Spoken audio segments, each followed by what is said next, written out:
Well, Auburn got another talented player. Let's go.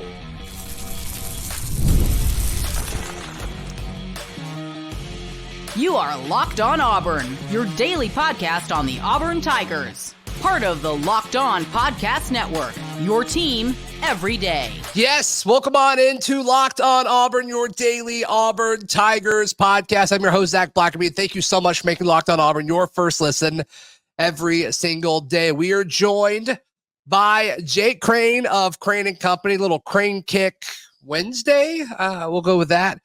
Jake, I want to get your thoughts on the offseason as a whole, and does this offseason impact what the production could be or should be in 2024? But let's start with the news of the day. Auburn landing Bryce Diaz, a kid from Maryland. How often does that happen? That's kind of unique, but St. Francis Academy up in Baltimore. But everything I've read and the tape that I've watched from Bryce Diaz is this guy is versatile as it gets, can play linebacker, can play safety. I've talked to some folks who think he could even possibly be a rush end at the college level just because of how athletic and versatile he is. No, look, and I want to say this even before we get into it. I have not seen an Auburn coaching staff as a whole, from the top to the bottom, recruit as hard and relentlessly as what Hugh Freeze and his staff is doing. And I'll tell you this, Zach, they are not afraid to go try and get anybody from anyone from anywhere in the country. And I believe we signed a running back from Maryland that ended up being pretty good in Ben Tate back in the day. I believe it was Maryland. Sure. But look, that's the first thing. And Auburn fans should be as excited as they have been since the last time I can remember. I mean, Gus Malzahn and his staff, they recruited really hard. Brian Harsin, I think thought recruiting was an option and not mandatory, but that's the sad story we've talked about for a lot. But it is a new day in Auburn. This coaching staff is doing an unbelievable job of not only being genuine and being themselves, but going after everybody. They're not going to back down from anybody in recruiting. And we saw that last year. We've seen that since Hugh Freeze has gotten here. They are scared of no one, and that stuff translates to on the field. Now, when we look at the player from an evaluation standpoint, and again, you know what system you want to run, what your base stuff, what you want to be able to do, the things that you're going to lean on the most. But having guys that are this talented, and remember, this kid got an offer off of camp, right? Yeah. This wasn't even high school tape. Now, I know the pads aren't on, but whenever you see kids that get offers off of camp, that means they really jumped out doing something. And I think the word is versatility here, because I believe Auburn's to a point now where, yes, you want to hit your certain quota roster-wise. We got to have this amount of true interior defensive linemen. We have to have this amount of tackles and guys that can play outside wide receiver.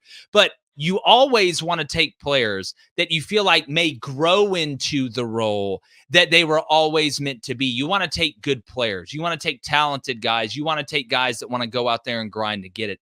I think this kid has a chance at the end of the day, because most guys get bigger when they go to college, to find his way into the front seven. Now, having said that, if they look at his skill set and they say, hey, man, we want to put you, maybe at a down safety, nickel, something like that, who knows? But going out and getting these type of quality players that you may not know what position they play, but you know what they are, and that's a daggum good football player, and that's what this kid is. And it just, again, it's another feather in the cap of this staff, going out, not being afraid to go anywhere to get anybody, not being afraid to go beat anybody on anybody. And it is a breath of fresh air if you're an Auburn fan. Jake, you've been in these rooms when you're strategizing, okay, who needs to reach out to this kid? Who needs to be the lead recruiter for this player? DJ Durkin appears to have been the lead guy for Bryce Diaz. So what does it mean when a coordinator is specifically calling a kid like this, a kid who's like, we're not positive what position he's going to play. He's probably going to, we're probably going to try him at multiple places. What does it mean when a coordinator is doing that?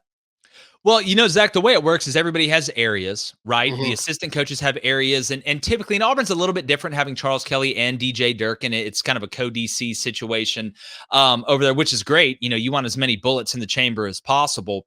But typically the way it works is the defensive coordinator, looks at his assistant coaches. He obviously has his connections. Any offers got to go through me, and then we take it to the head coach. And he says he signs off on it. He's the last guy.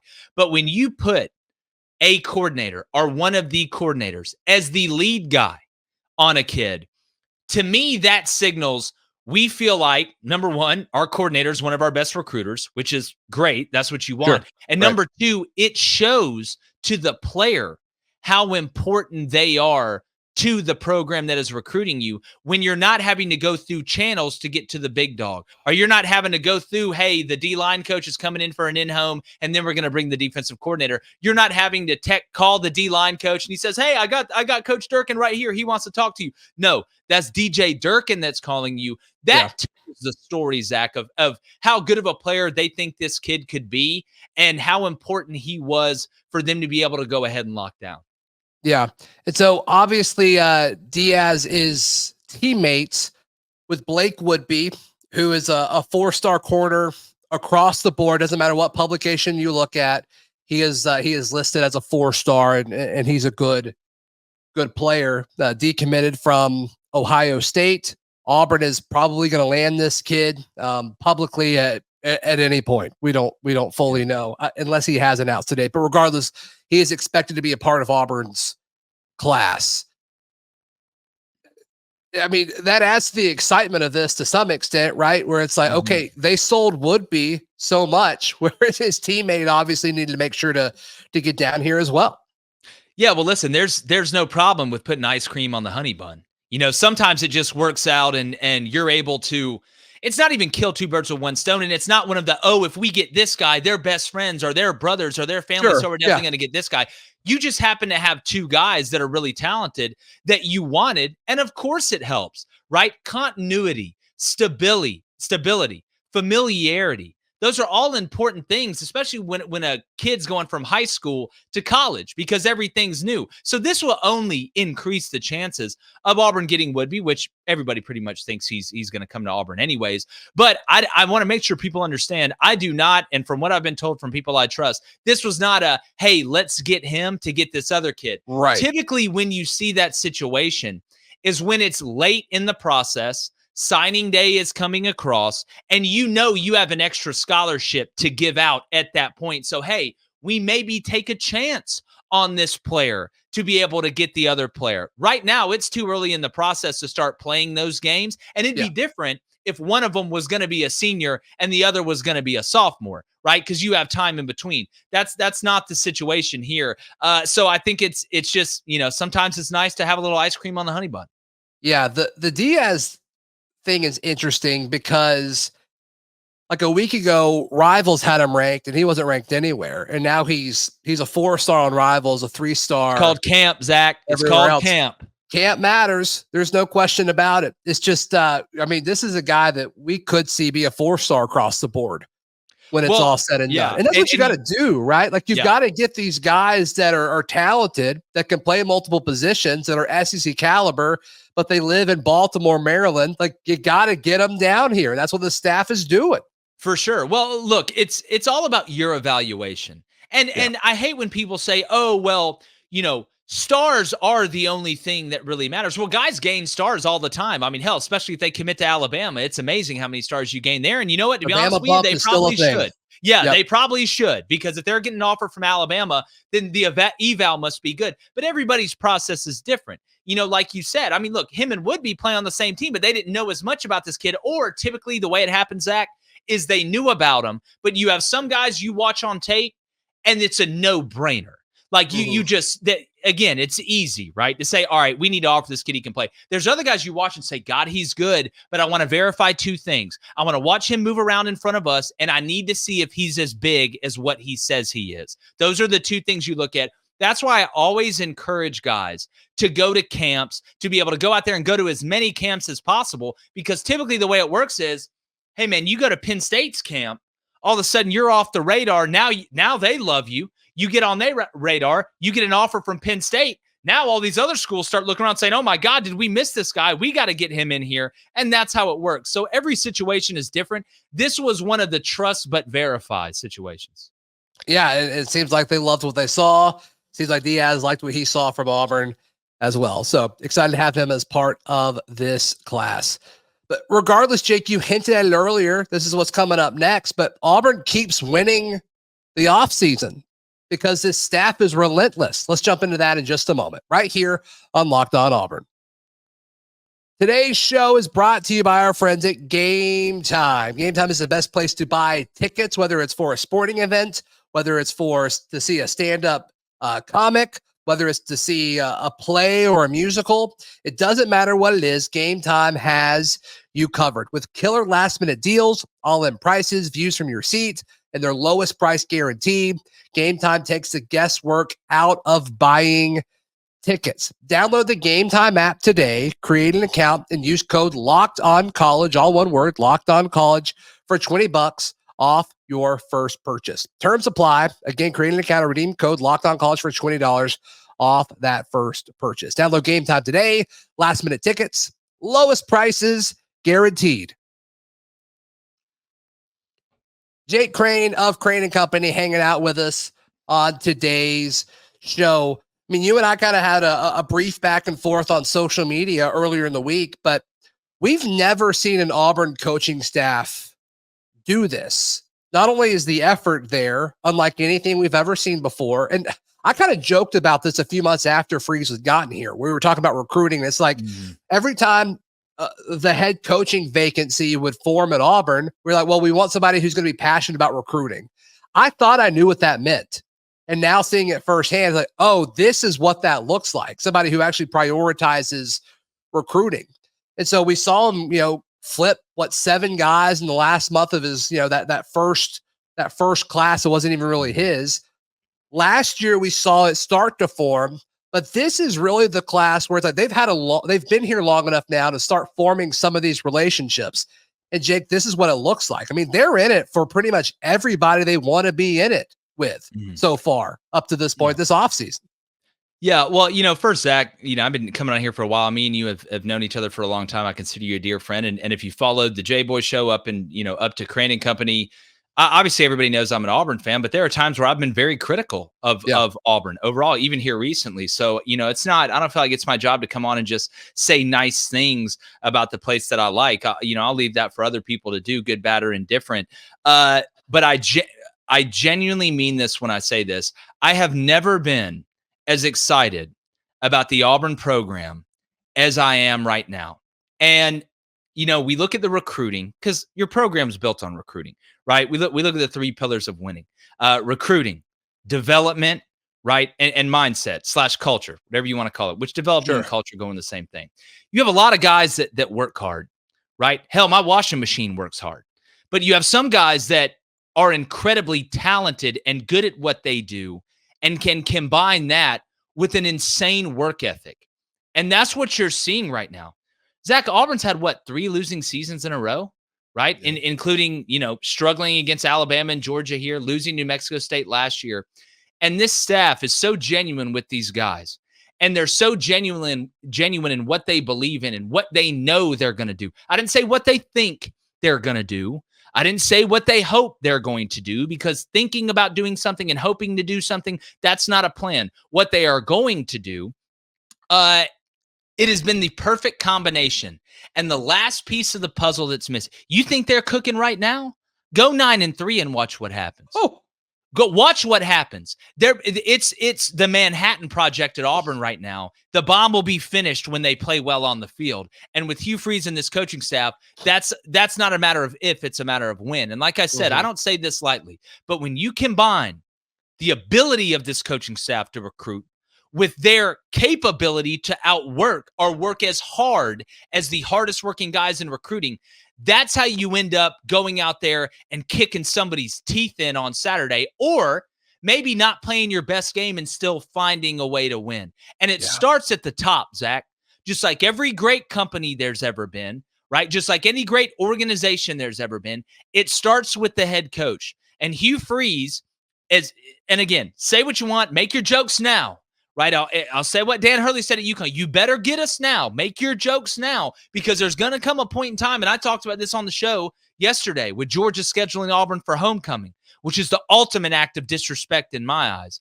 But this team, because of this coaches, the leaders of men, because of these coaches, the leaders of men that they are and the way that they operate, it's just the start, Zach. It's just the start. I mean, it just, the sad thing is it takes time with all of this. The way that they're building it through recruiting at the high school level is Right. Is it just, it takes time, but the logic is there, right? They had the 8th best recruiting class last year. I think they're going to have a top 5 recruiting class this year. You do that one more time. And I mean, it's pretty simple. You've got a top 5, 6, 7 class or team roster in college football. I mean, it's just so close. It's so close.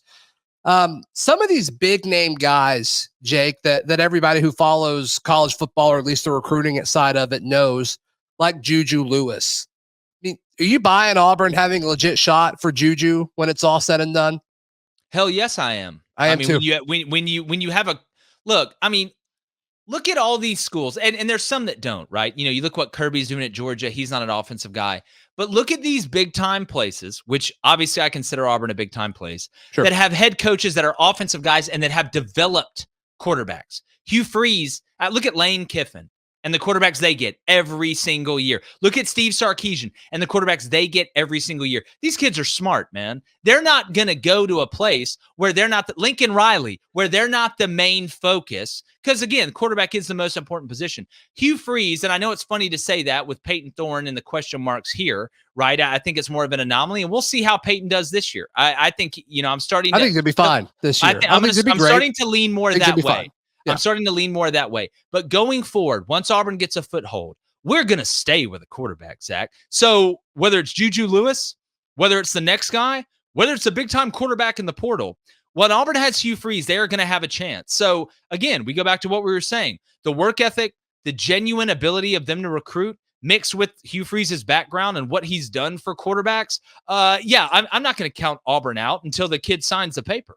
Yeah, I think Auburn's going to get him, Jake. I really do. And then I don't think that's a crazy thing to think. What happens after that? When you get the number 1 quarterback in the class, like what happens after that? It's like what? Look, it makes it a whole heck of a lot easier. You'll get some more Cam Coleman's.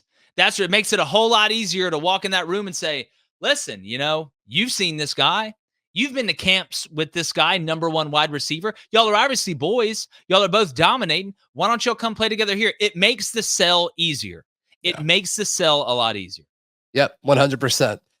So incredible offseason. What does that mean for this year? That's coming up right here on Locked On Auburn.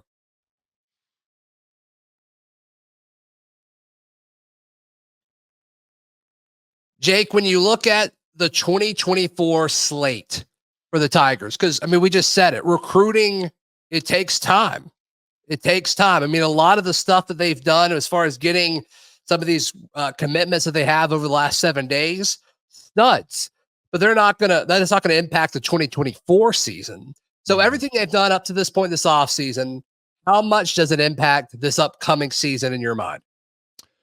Well, you know, I think we got to be able to separate, obviously, what happened. If we're talking about the recruits out of high school that they've gotten this year, and then you look back at who they've gotten in the transfer portal, you're going to see instant dividends, right? We can go through the list of guys that they got. Robert Lewis, we can go through the defensive guys. But as far as the impact this year with last year's class, I mean, look at where Auburn's weaknesses were, right? You know, outside at wide receiver. And now you're going to have to see some of these young guys they signed last year step up in the secondary.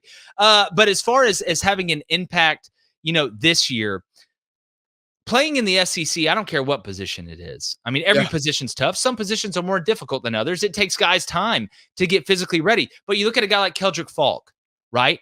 A guy that's been at Auburn, that's had a year to play.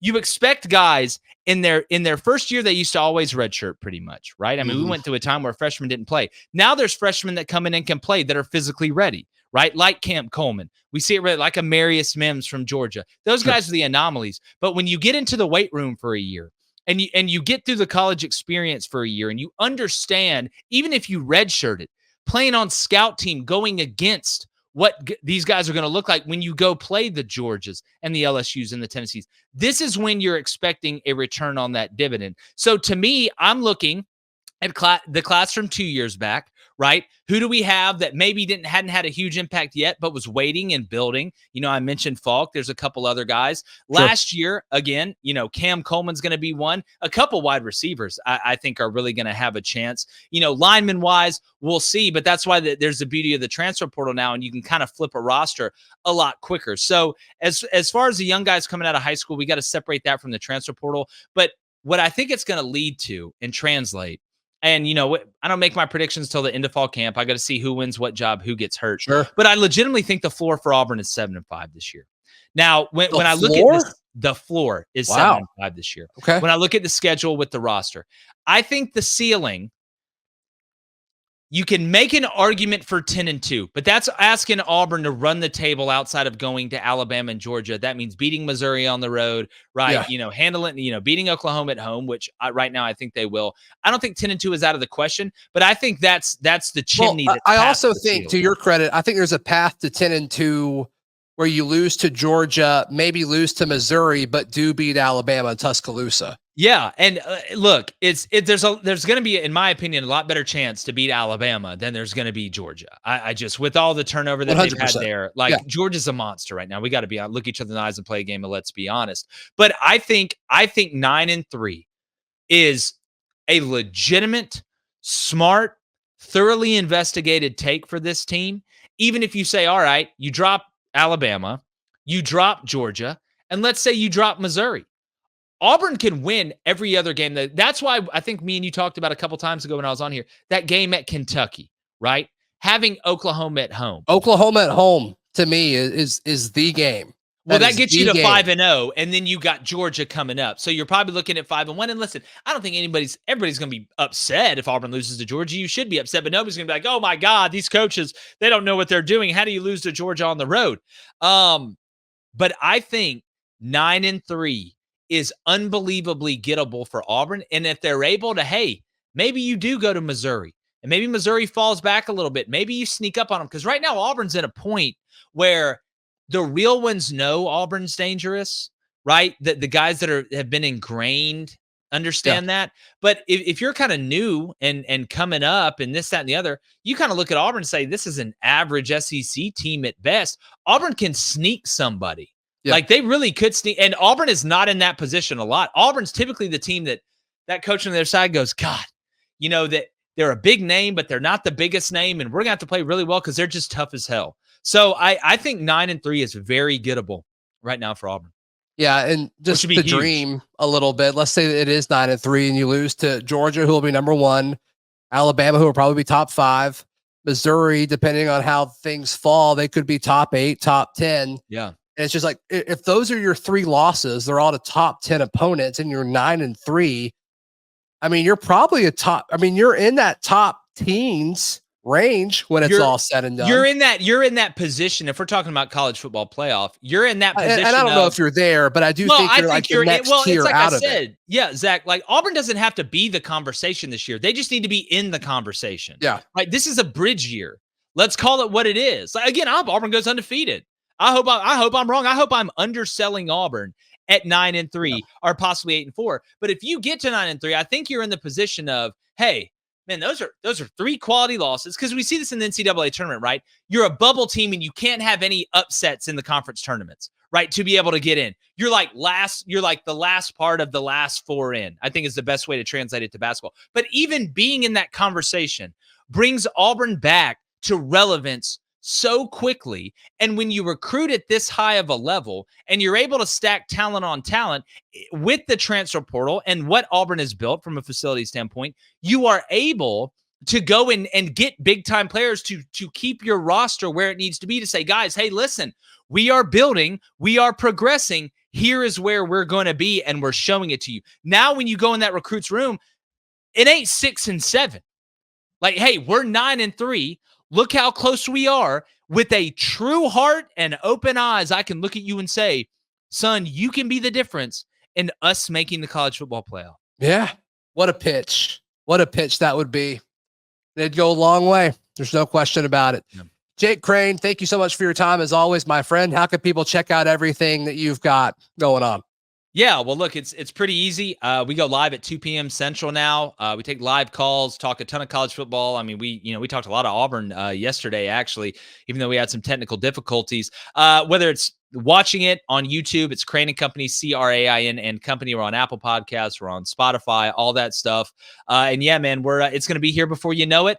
Let's just everybody stay healthy. Everybody keep working hard and keep grinding. I think Auburn fans are going to be really happy when the cake comes out of the oven. It's my last dessert reference of the show. It's going to be fun.